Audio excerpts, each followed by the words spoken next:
you very much. Topic of my speech is the Free Seas initiative as a key element of the balance of power in Eurasia. Poland is situated at a strategic crossroad between Asia and Western Europe. It forms a natural corridor between the Baltic Sea and the Carpathian Mountains. Control over this territory offers numerous advantages in military, political, and economic struggles. That is why for countries, fierce military conflicts have raged on our territory. Major battles also took place here during World War I and World War II. The idea of the intermarium is rooted in a centuries-old tradition of Polish politics, which began with the Union of Krewo in 1385 and has continued to the present day. The union of Poland and Lithuania was ideologically based on Christianity. The ruler of Lithuania, Władysław Jagiełło, was Baptist and became King of Poland. A vast empire emerged in Central Europe that defended all of Europe against the onslaught of barbarians from Asia, the Mughals, Russians, and Turks. This empire constituted a highly cohesive political, military, and economic entity. Natural north-south trade routes provides numerous opportunities for development in this part of Europe. This union lasted for 400 years and ended with the partition of Poland by Russia, Austria, and Prussia in 1795. After Poland regained its independence in 1918, the Jagiellonian idea was revived during the Second Polish Republic under the name of the intermarium concept. The most striking manifestation of this idea was the Polish-Romanian alliance, which took the form of broad-based cooperation. In recent time, President Andrzej Duda has referred to this idea, as has Polish government through its various projects. North-South cooperation among Central Europe countries is the most development-oriented approach by empowering the nations of our region.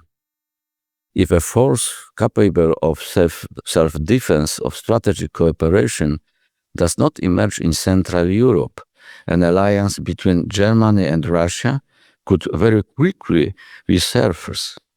For several decades, these countries have cooperated economically at the expense of Central Europe. Example, the construction of Nord Stream, a gas pipeline connecting Germany and Russia, and the expense of Poland or Ukraine.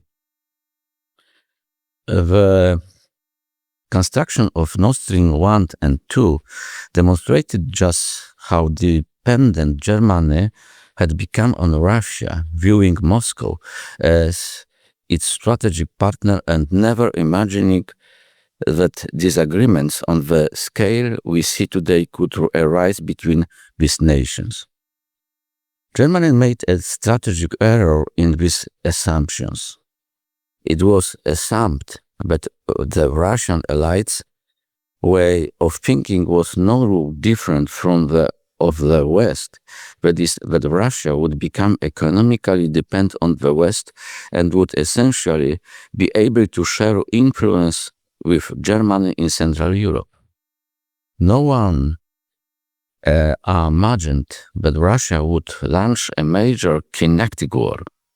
This assumption collapsed like a house of cards when Russia attacked Ukraine on February 24, 2022.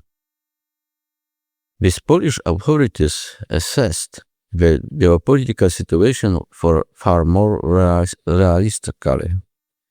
It should be noted that the right-wing Love or Justice Party was in power at the time, and Andrzej Duda was the president of Poland. The Polish government warned Europe against a pro-Russian policy and did everything it could to become independent of Russian gas. The German government, on the contrary, did everything it could to make itself and all of Europe depend on blue fuel from Moscow. These were two opposing courses of action on the international stage. Today, we face a problem with the Nord Stream 1 and 2. Both of these pipelines proved completely useless in the era of war and were partially destroyed. Poland built the Baltic Pipe, which connects Poland and Norway, a pipeline that gives us independence. The German-Russian Nord Stream project was an expression of this desire to bypass Central Europe, an agreement made over our heads. In this way, Russia was able to realize a policy of creating dependency and, thanks to profits from gas sales, wage an aggressive war against Ukraine. Germany did not show even modicum of solidarity towards its Central Europe partners.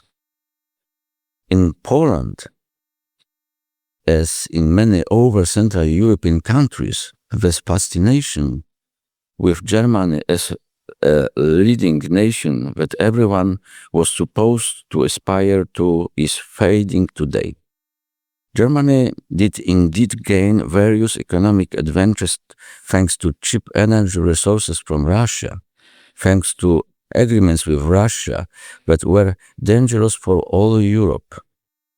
However, this policy has not stood the test of time.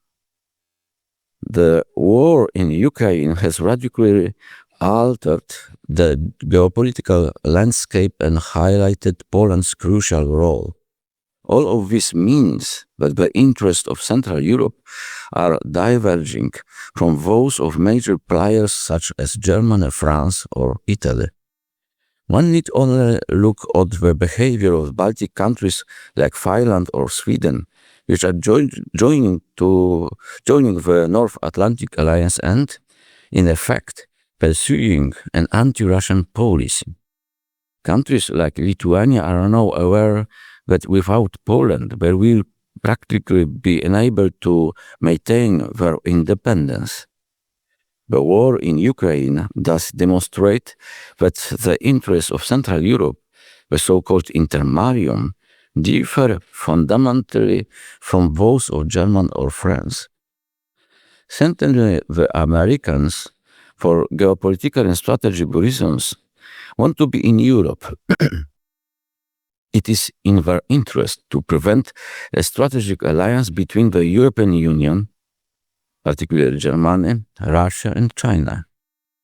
The Americans want to be in Europe because they want to be in Eurasia.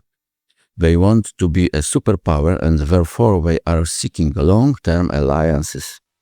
One will be mutually beneficial and will serve as stabilizing factor in this part of the world, ensuring a balance of power. Poland can offer the Americans such a proposal for strategic cooperation. For several years now, on the initiative of President Andrzej Duda, Poland has been building the so-called Three Seas initiative in Central Europe, an alliance of countries located between the Baltic Sea, the Black Sea, and the Adriatic Sea. The first area of this cooperation could be defense, joint ammunition forces, etc. Next, economic cooperation along the North-South axis is of paramount importance. The Via Carpathia route is an excellent example of how such cooperation can be organized. The Americans could participate in these types of economic project with their capital. The three initiatives launched by President Andrzej Duda represents a unique opportunity for a development of all of Poland and of our countries in the Intermarium region, including, above all, Lublin and the Lublin region. In this way, we return to the Jagiellonian idea of close cooperation among Central Europe nations on economic, scientific, educational, political, and military levels. The Lublin region is seen to be a marginal eastern province of the European Union and is becoming the center of the Three Seas initiatives. The goal is to develop a platform of cooperation among various regions located between the Baltic, Adriatic, and Black Sea. In my view, German business is just waiting for the war in Ukraine to end as soon as possible and for a return to the former relation between Berlin and Moscow. From our perspective, this is a very unfavorable scenario. It is also very threatening to US interests in Eurasia. Against this backdrop, a community of interest is emerging between Warsaw and Washington to counter these negative trends. The Three Seas initiatives has the support of US President Donald Trump. Many politicians view initiative as an alternative to the Berlin-Moscow axis, as well as an alternative to the project of building a European superstate dominated by the largest EU countries, Germany and France. Hence, the dissatisfaction in Berlin and Moscow with the deepening North-South cooperation in Central Europe. The United States is seen in Poland as the patron of the Three Seas initiative, providing political support. Brussels, Berlin, and Paris harbor consensus about a new center of power within the EU. Russia perceives the Three Seas initiative as a project blocking the expansion of Russia's influence in Europe. China is also entering the race for dominance in Eurasia. As a result of the massive relocation of manufacturing from the US and Europe in the 1980s and 1990s, China has become the world's leading producer of all kinds of goods. Beijing has achieved great success thanks to the process of globalization. For over a decade, China has declared its intention to push America out of Eurasia and assume global dominance. We are therefore witnessing a strategic conflict between two superpowers, the United States and the People's Republic of China. This rivalry is clearly visible in all parts of the world. The war in Ukraine is described as a proxy war between Beijing and Washington. The situation is similar with the conflict in the Persian Gulf. From the perspective of Central Europe, it is important not to be a pawn in the game of global powers, but an actor fighting for its own interest. China plans to establish a presence in Central Europe as part of the Belt and Road Initiative. In summary, it must be stated that today's world is undergoing very dynamic geopolitical changes. Intense military operations are underway and numerous crises are occurring in various parts of the world. A new geopolitical order is taking shape. For Central Europe, this is both a threat and a great opportunity. However, this opportunity can only be seized if Central Europe unites. The Three Seas initiative is certainly a project that offers the chance to build such a real force. Thank you for attention.